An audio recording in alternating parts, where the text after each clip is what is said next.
Saya minta Anda fokus pada diagram berikut ini yang bisa kita lihat di layar. Ini adalah apa yang disebut sebagai business model. Pertarungan abad ini adalah pertarungan bukan antar produk, melainkan pertarungan antar business model. How do you modeling your business? Jadi yang satu taksinya adalah taksi tunggu di pangkalan. Yang satu lagi taksinya tunggu terima pesanan dengan telepon. Waktu berjalan kemudian berubah lagi.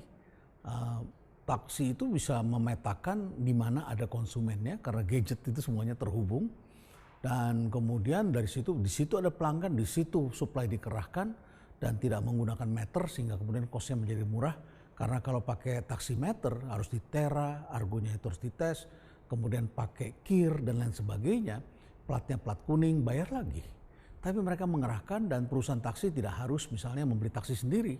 Itu menjadi sangat efisien, sangat murah dan supir-supir dapat kesejahteraan dengan lebih baik. Nah, itu adalah contoh pertarungan antar bisnis model. Antara perusahaan taksi pangkalan, taksi dengan menggunakan radio panggil, dan taksi dengan menggunakan media online, dengan menggunakan gadget, smartphone. Ya, karena konsumennya smart, alat-alatnya semua harus smart. Dan kemudian industrinya pun harus smart capturing, harus cepat menangkap kesempatan itu dengan analitik statistik. Nah, di sini adalah bisnis model. Apa yang harus kita lakukan dengan bisnis model ini? Pertama tentu saja saya minta Anda tolong lihat di sisi paling kanan. Ini namanya adalah customer segment. Jadi di sini ada customer segment, di sebelahnya ada business relationship-nya seperti apa, channel-nya bagaimana, value propositions, kemudian di sini ada key activities, key resources, key partners. Ini sharing economy. Kemudian di sini ada cost structure-nya dan revenue stream-nya dari mana. Bisnis harus juga mengukur revenue stream-nya dari mana. Hanya saja caranya berbeda. Jadi pertama-tama kita pelajari dulu konsumen kita. Customer segments. Adakah segmen yang belum bisa menikmati produk? Tas-tas mahal, orang pengen tasnya berkualitas, tapi banyak juga yang tidak mampu. Orang ingin naik taksi, ingin makan, tapi harganya kemahalan. Orang ingin nonton, tetapi nontonnya pengennya di rumah. Orang pengen terbang, tetapi tidak ingin di business class. Orang pengen tarifnya lebih murah. Orang pengen berobat, tetapi uangnya nggak ada, obatnya terlalu mahal. Orang tinggal ingin membeli buku, tapi bukunya terlalu mahal. Orang ingin membeli mesin bor untuk pasang skrup ke dinding. Harganya mahal, padahal orang itu hanya memakai untuk beberapa menit.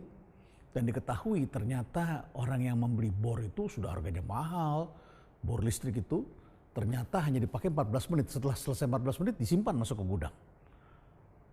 Yang punya cukup banyak, yang mau membeli cukup banyak, tapi harganya terlalu mahal. Karena harganya terlalu mahal, maka orang pikir lebih baik kita kumpulkan saja deh orang-orang yang punya, kasih aplikasinya, yang punya dan yang ingin pakai, kumpul di situ, disewakan saja. Atau orang hanya pakai 14 menit, setelah itu disewakan. Jadi akhirnya timbul keributan. Kenapa? Dan siapa yang ribut? Yang ribut adalah produsen bor listrik yang ingin kita semua membeli sebanyak-banyaknya. Dan akhirnya itu menjadi idle economy. Nah, saudara-saudara, kita kembali fokus ke sini. Kita pelajari segmen siapa yang belum terlayani. Nah, kalau sudah ada, value propositions-nya bagaimana? Apa yang ingin saudara deliver, serahkan kepada konsumen Anda. Anda ingin memberikan kenyamanan, Anda ingin memberikan akses langsung, dan lain sebagainya. Harga yang lebih murah, dan sebagainya.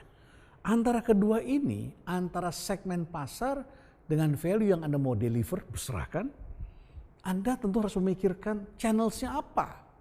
Media online. Channels-nya adalah pakai telepon. Bayarnya tinggal charge. Bayarnya tinggal pakai, katakanlah pakai uang digital. Atau Anda menjadi member dari komunitas. Channelnya berbeda. Selama ini orang barangkali memakai broker.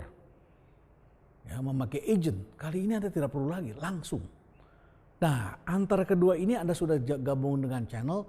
Timbal baliknya Anda harus membuat yang namanya customer relationships. Hubungan dengan pelanggan Anda.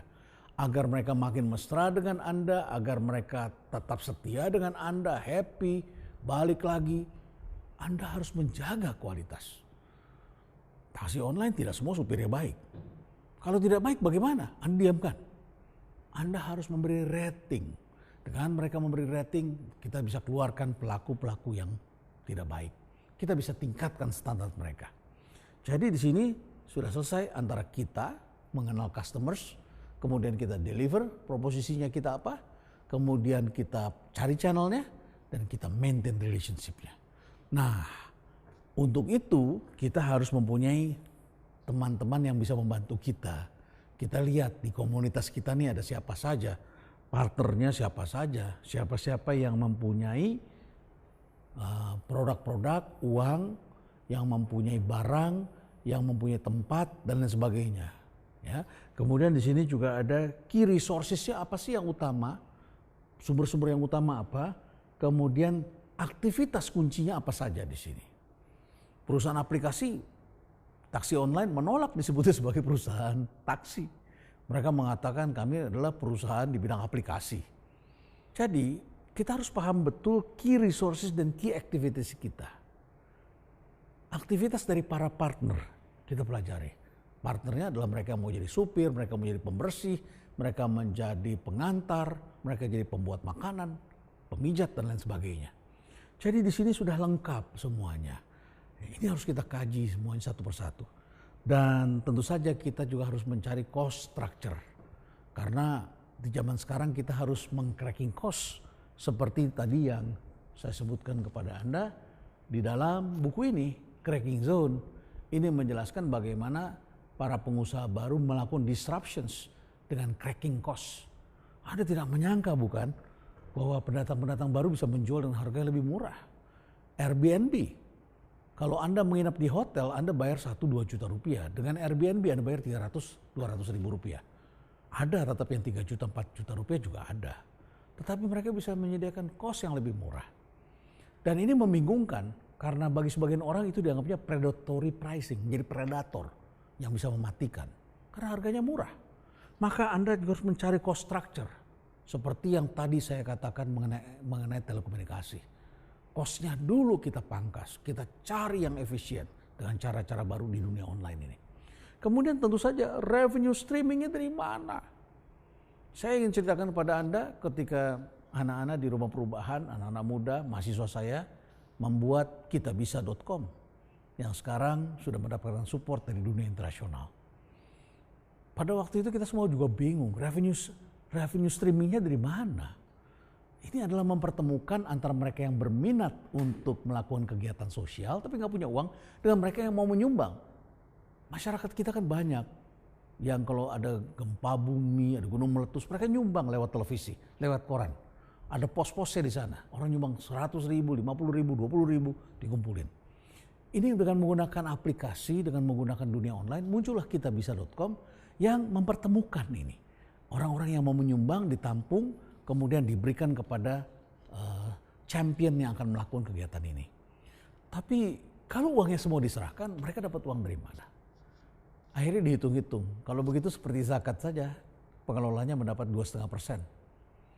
Setelah dihitung-hitung dengan penjualan sekian, tidak masuk juga. Dan kami mencoba, anak-anak ini mencoba minta bantuan kepada para pengusaha untuk dana CSR-nya. Mereka menghitung, tapi begitu diserahkan pada direktur keuangannya, lagi-lagi mereka menggunakan alat ekonomi kuantitatif di bidang keuangan yang ternyata tidak bisa menjawab. Mereka semua bingung revenue dari mana, tidak besar. Kemudian setelah itu datang ke bank, bank juga tidak bisa menghitung karena pendekatannya tetap saja return on investment, return on equity, turnover ratio dan sebagainya dan akhirnya tidak masuk. Kami 2 tahun harus membayar sendiri ini dan itu. Dan kegiatan sosial tetap berlangsung sampai suatu ketika datanglah mereka yang mengerti bahwa ini adalah bagian dari disruptions. Mereka membaca bisnis model ini. Jadi bisnis model ini merupakan alat. Untuk Anda lebih pahami lagi dari awal, saya jelaskan satu persatu dari awal sebagai summary. Pertama, pahami customer segment Anda. Pahami betul-betul siapa yang belum terlayani dan apakah mereka sudah puas, belum puas, harganya sudah cukup terjangkau atau tidak. Kemudian tentukan value proposition saya seperti apa. Antara keduanya Anda cari channels yang memungkinkan Anda bisa berinteraksi dengan cepat dan maintain lewat customer relationship. Seperti apa model ini harus kita analisa.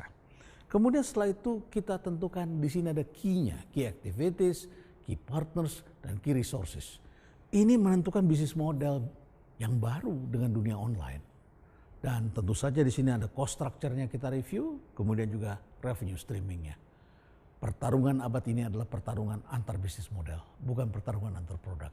Siapa yang bisa membuat bisnis model yang lebih kreatif, masuk ke dunia online dan bisa membuat produk yang disukai oleh publik, mereka akan menguasai pasar.